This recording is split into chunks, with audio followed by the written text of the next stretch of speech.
سب سے بڑی دولت ایمان ہے، اور ایمان میں ایمان بالغیب اصل ہے،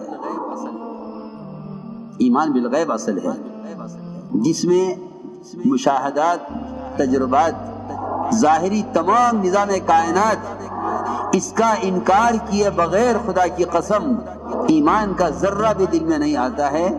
یہ ایک مسلم بات ہے کہ نظام کائنات کا، ظاہری پورے نظام کا، مشاہدات کا انکار کیا کرنا پڑے گا، تب ایمان دل میں داخل ہوگا۔ اگر نظام کائنات کو اصل سمجھتا ہے تو ایمان کی حقیقت تک کبھی، ایمان کی حقیقت کیا، ایمان کی ابتدا تک بھی کبھی رسائی نہیں ہوگی۔ کہ ایمان بالغیب اصل ہے۔ اس لیے انبیاء علیہ السلام کا سب سے پہلا کام یہ ہوا کہ انہوں نے آ کر جتنی بھی شکلیں تھیں کائنات کی، اور جتنی بھی شکلیں انہوں نے خود بنائی تھی، ان شکلوں پر اپنے نظام اور اپنے مسائل کو تقسیم کر کے، یہ شکل ہے رزق دینے والی، یہ شکل ہے اولاد دینے والی، یہ شکل ہے بارش دینے والی، یہ شکل ہے صحت دینے والی، ان ساری شکلوں کا انکار کیا قدرت کے مقابلے میں۔ لا الہ میں سب سے پہلے اللہ کے ہر غیر کی نفی ہے، سب سے پہلے اللہ کے ہر غیر کی نفی ہے، اور اس نفی کا مطلب صرف انکار کر دینا نہیں ہے، بلکہ اس نفی کا مقصد، اس نفی کا اصل مطلب یہ ہے کہ تم ان شکلوں سے کوئی امید ہی مت رکھنا، ان سے امید کی بھی نفی کرو۔ یہ کہنا نہیں یہ خدا نہیں ہے، کہ یہ خدا نہیں ہے تو تمہیں اس سے امید کیوں ہے، یہ خدا نہیں ہے تو اس سے امید کیوں ہے۔ میں نے عرض کیا کہ سب سے پہلا کام انبیاء علیہ السلام کا یہ ہے کہ وہ آ کر اپنی قوم کو ایمان بالغیب سکھلاتے ہیں، اور ایمان بالغیب ہی اصل ہے۔ لکھا ہے علماء نے کہ جس چیز کی تصدیق دیکھ کر کی جائے اس کو ایمان نہیں کہتے، اس کو ایمان نہیں کہتے، یہ کی تصدیق دیکھ کر کی جائے۔ ایمان بالغیب اصل ہے۔ حضور اکرم صلی اللہ علیہ وسلم نے اپنے صحابہ کے یقین کو کائنات کے ظاہری نظام سے ہٹایا تھا، صحابہ کے یقین کو کائنات کے ظاہری نظام سے ہٹایا تھا۔ آپ نے کائنات میں پیش آنے والے تغیرات کو، کائنات میں پیش آنے والے تغیرات کو کائنات سے جوڑنے پر کفر سے ڈرایا تھا۔ میری بات بہت توجہ چاہتی ہے کہ نظام کائنات کو کائنات سے مت جوڑنا، نظام کائنات کو براہ راست خالق کائنات سے جوڑنا۔ اگر تم نے کائنات کے نظام کو کائنات سے جوڑا تو دہریت میں پڑو گے۔ اس لیے کہ دہریت کہتے ہی اس کو ہیں کہ نظام کائنات کا نظام کائنات سے چل رہا ہے، یعنی زمانہ زمانے کو چلا رہا ہے۔ دہریت اسی کا نام ہے، دہریت اسی کا نام ہے کہ نظام کائنات کائنات سے چلتا ہے، نہیں، نظام کائنات خالق کائنات سے چلتا ہے۔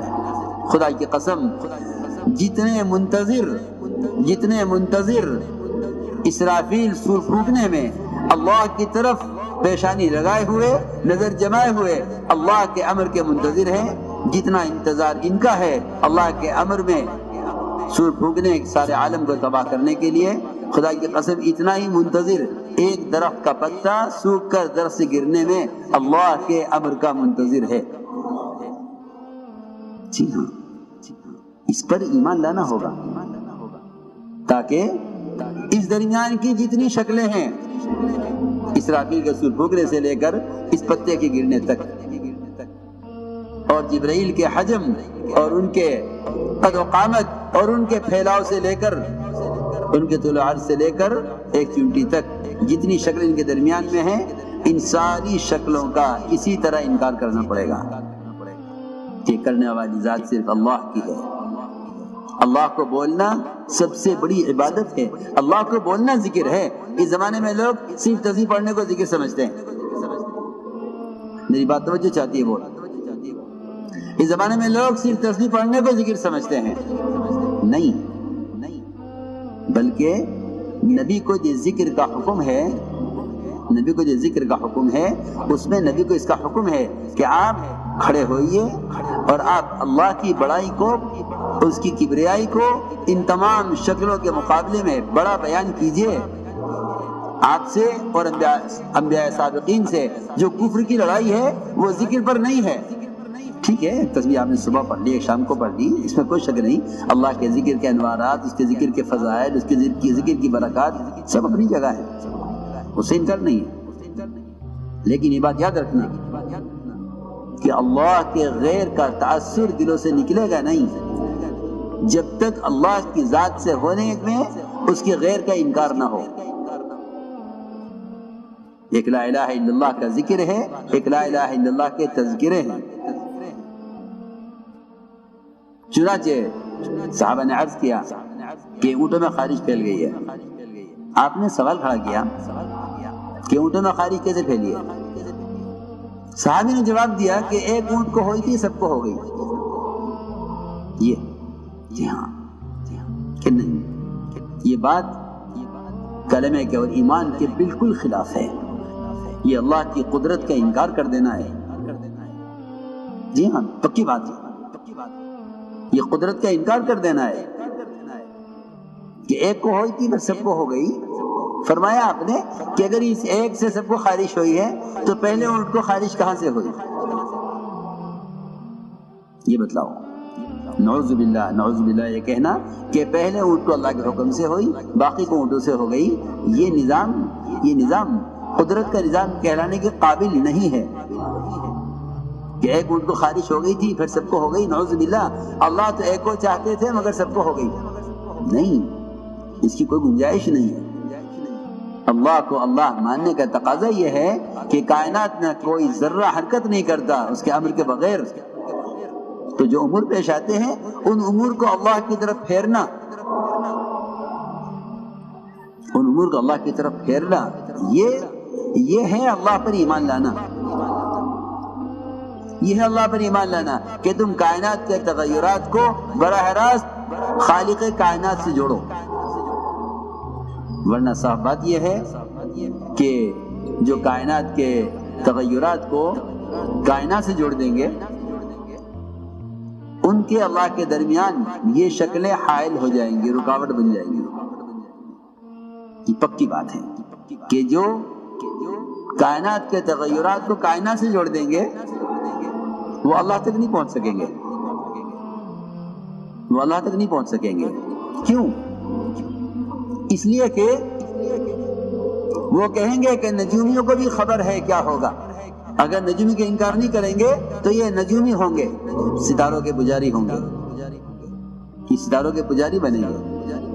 اگر یہ زمین سے ہونے کا انکار نہیں کریں گے تو یہ زمین کے پجاری بنیں گے، اور دوسروں کو بھی کہیں گے آؤ تم بھی ہمارے ساتھ زمین کا شکریہ ادا کرو کہ زمین غلہ دے رہی ہے۔ میں بہت اہم بات کہہ رہا ہوں۔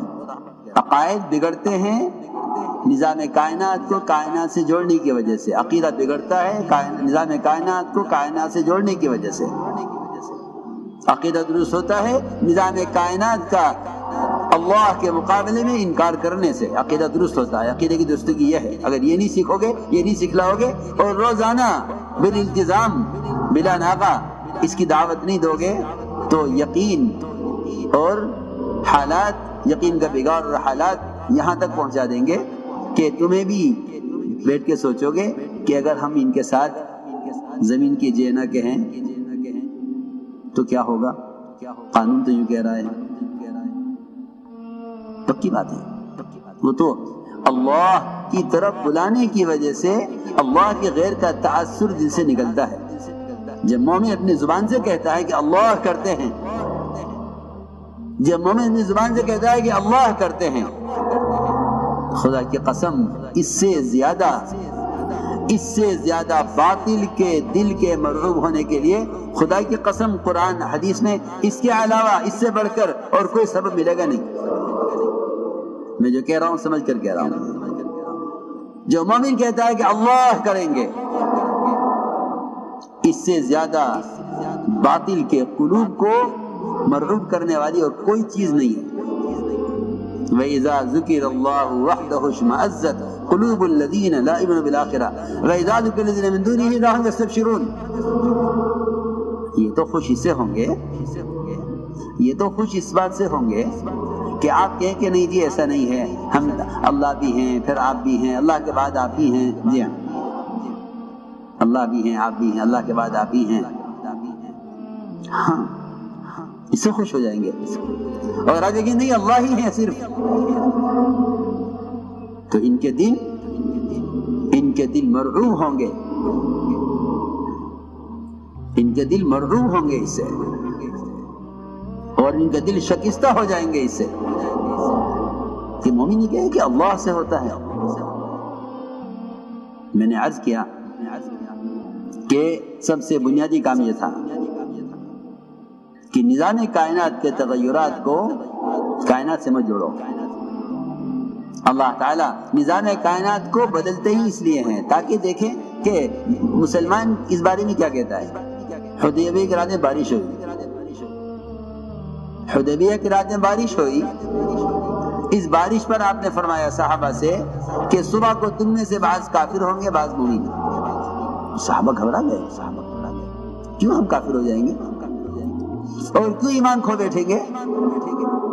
ایمان کی دولت کے حاصل ہونے کے بعد ہم ایمان سے پلٹ جائیں گے، اسے کیسے ہو جائے گا؟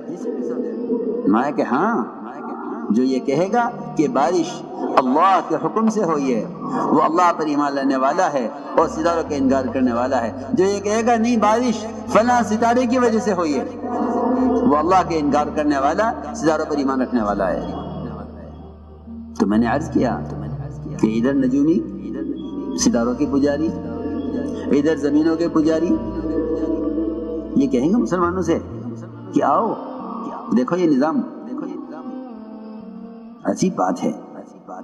علی رضی اللہ تعالی عنہ نکلے دشمن کے مقابلے پر، نجومی نے کہا کہ اس وقت آپ نہ نکلیے، کیوں؟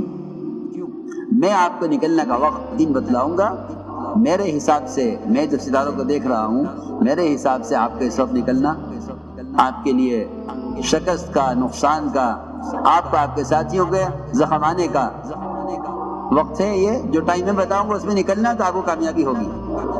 حضرت نے فرمایا کہ تیری مخالفت میں ہماری کامیابی ہے، اور یہ فرمایا کہ جو تیرے کہنے پر قدم اٹھائے، جو تیرے کہنے پر قدم اٹھائے اس کا ٹھکانہ جہنم ہے۔ فرمایا المنجم کالکافر والکافر فی النار۔ جی ہاں، ایمان سکھلایا، ایمان سکھلایا گیا۔ فرمایا کہ ان نجومیوں کی بات پر یقین کرنے والے کا ٹھکانہ جہنم ہے۔ ہاں جی ہاں، پکی بات، ان نجومیوں کی بات پر یقین کرنے والے کا ٹھکانہ جہنم ہے، ان نجومیوں کی بات پر یقین کرنے والے کا ٹھکانہ جہنم ہے۔